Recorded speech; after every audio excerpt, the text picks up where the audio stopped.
You're listening to episode 244 of the Small and Supercharged podcast with Ria Freeman.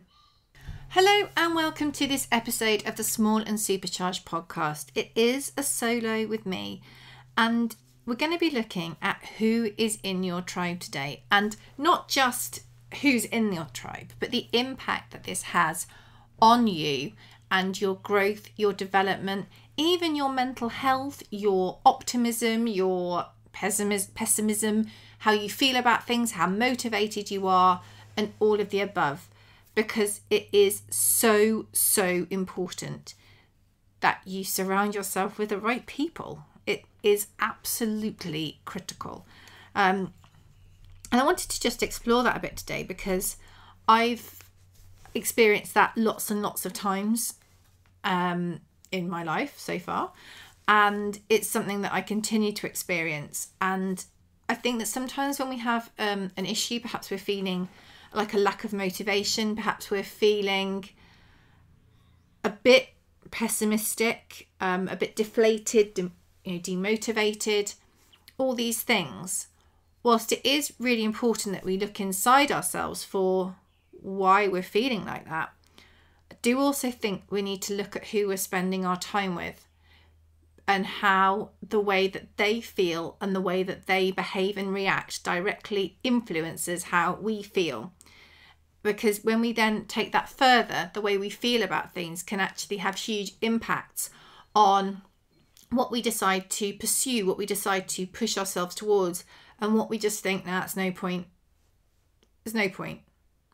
So I think it's an important one today, and I wanted to share it with you really, and I'd love your thoughts on it as well. Now, one of the tribes that I am super proud of and very proud to be part is of Mastermind, and I want to kind of just talk through really about how that's a really great example of a tribe. And I'm also going to talk about how I'm currently doing my ILM level 7 in senior and executive business coaching and mentoring. And that's basically a master's degree level. It is the equivalent to a master's degree in 9 months. And that's a lot, I'll be honest with you. But one of the things that makes it so much better is the cohort we have, the tribe of people in my group, and how that's really helping. So there is a saying which I believe is connected to Jim Rohn. I've done quite a bit of research on this, and it says that then someone said, it's allegedly attributed to. So he said something along the lines of, you're the average of the 5 people that you spend the most time with. I was then doing quite a bit of reading on this, as I would do, and there was somebody else who had written an article which started off as this concept, but they had done a huge amount of research and realised through doing this research that actually the number is much greater than 5. It's not the 5 people we spend the most time with. It's a much bigger circle than 5. And I think that makes sense. When we go back to the whole tribe argument, and there's a really good book, which I feel is by Seth Godin about tribes, because he's just a flipping legend, about how tribes work, how they used to work, how they were integral to our survival in times gone past, and how it was really important that we worked with the tribe, we found a really good tribe, we were part of a good tribe, because it genuinely was the difference between life and death. Nowadays we refer to tribes as the groups of people that surround us, that lift us when we're feeling low and everything else, and kind of support us on our journeys.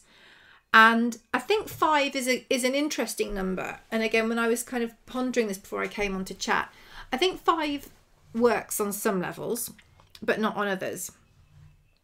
Maybe it says the 5 people that you spend the most time with. And if you think now you're chatting to me, well, now I'm chatting at you, about the people you spend the most time with, and just work them through and just start thinking in your head of how perhaps what they say, you take it on board or you don't take it on board, about how their emotions, you take them on board or you don't, how they respond to things and how that makes you feel, about whether when something happens you're excited to tell the people in your tribe, in your immediate group about what's happened, or you just think this is just going to be a nightmare, I'm just going to get a load of pushback, I'm going to get negativity, and how that makes you feel.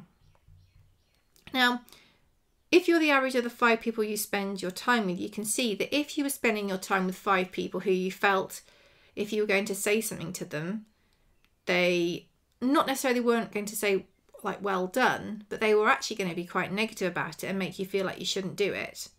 What kind of impact would that have on your pursuit of bigger goals? Would that make you want to do them or not? Now you might think, no, of course it made me want to do them. I'm not influenced by anybody. But do you think that over time that could wear you down? Or do you think that you would just ignore them and just do your own thing anyway? Would it be detrimental not to share these highs because you would feel that you would just get told how it wasn't very interesting, it wasn't very useful? What impact would that have? Now think of it the other way. If when something exciting happened and you were feeling proud of yourself, you spoke to your 5 people, let's stick at 5 for now, and they were so excited for you. They were cheering you on, they were asking what you were up to, they were pushing you to keep them informed with your exciting developments. How would that make you feel? Would that make you feel better than being with a group of people who were continually pessimistic and down on what you were doing? I would say yes. And whilst it's saying that we're the average of the people that we spend our time with, I think that kind of works on this level. If you were spending your time with 5 people who were very pessimistic, negative, didn't understand what you were doing or why you were doing it, I would think, I definitely know from my point of view, I would definitely feel a lot more down, not motivated, pessimistic, wonder why I was bothering to do what I was doing. Whereas if I was spending the time with 5 people who were really up, really high energy, really excited about things, I know my energy levels would lift enormously. It goes further than just that side. It also goes into how we approach things. It goes into our views on things as well. And when we have people around us that we trust and that we listen to and that we kind of, we believe in, essentially, we do listen to what they've got to say and we can learn things that way too. But if you have picked a bad group of people who just talk absolute rubbish or very small-minded in the things they focus on, you're likely to go down that path too. Now, the thing I was reading before I pressed record was saying about how this group is actually bigger. And I think we can extend this more to our social media. Let's go there. If we think about the amount of contacts and connections we have on social media and what the algorithm decides to show us or not, we can become influenced by the content that we see. It is very easy to become very down about life on social media. If you're following the wrong people who are perhaps spreading fake news, are always pessimistic, always down in the dumps, it's always a disaster in their world. And I don't mean these are people who have got genuine disasters and genuine things going on. I think anyone listening to me who has lived a bit of their life will know that there are just some people who the best thing in the world could happen and they would still manage to reframe it as a negative. They're the ones I'm talking about. If your feed on social media is full of that, is full of life isn't fair, nothing good ever happens to me, woe is me, then it does have an impact on you. It may have an impact in that you think, oh God, life really is unfair, nothing good does happen, woe is me too. Or it might just mean that you just don't share stuff with people. You don't get excited about things because you know it's just not the right thing to do. That person perhaps really likes the limelight on them, and it will be seen negatively if you're talking about something exciting that is happening in your world. It's important to look at this. It's important to think about the content you're consuming, the people you're hanging out with, and the impact it's having on you, because it can be hugely detrimental. Now, 2 examples I wanted to talk through. One is the course I'm doing at the moment. So there are That's really bad. I can't remember how many people are on the course. I think it's 11 people are on the course, and they're all really interesting people. We've got a WhatsApp group that we chat in, but whenever we're on a call, whenever we're on one of our trainings, it's just that the energy the group brings is really, really quite special.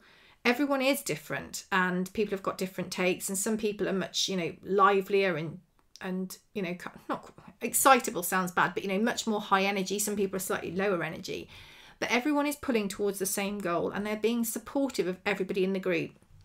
People get that chance to air their views, to share their struggles, to help each other out. But the people in that tribe, in that community, are there to push forward with that same goal, to help each other along the way, and to learn and develop and grow.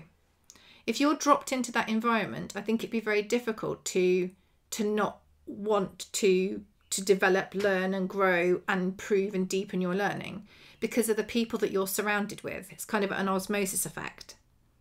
The same is in Mastermind. Shout out to Mastermind. If you're a Masterminder, I love you. You're a fabulous, fabulous bunch of people. This is my membership group. If you go on to riafreemanpr.co.uk, it's at the top. And this is a group of people who want to grow their business, to develop, to improve their development, whether it's personally develop or through their business or both. But the community inside Mastermind helps to facilitate that, because even though people do have highs and lows and they share them, and it's really good that they share them, because the beauty of a tribe when it's working well, of the right people around you, is that they will pick you up when you're feeling down. Their energy will help to buoy you when you need it, but also most of the time the general vibe and energy within the group is supportive of what you want to achieve. That also means when something doesn't go your way, you're in a much better position to maybe laugh about it, share it, use it as a training point or a teaching point, reframe it, do lots of things yourself as well. But it also means if you're struggling with something, you can reach out. If other people have got different areas of expertise they can help with, but the overall vibe is a helpful, supportive vibe. And if we're looking at the people we most spend time with, being in a community of people who are trying to achieve their goals, who are achieving their goals, who are striving for more, who are deepening their understanding, who are sharing their understanding, who are supportive and who are cheerleading of you, the results are going to be better for you. So it's only a short one this week. It's something that's been, it's been on my mind a bit, but look at who you spend your time with. Look at who you consume content from and think, is this helpful or not to you? Now, I appreciate that with some people that you spend time with, you can't avoid spending time with them because that's life.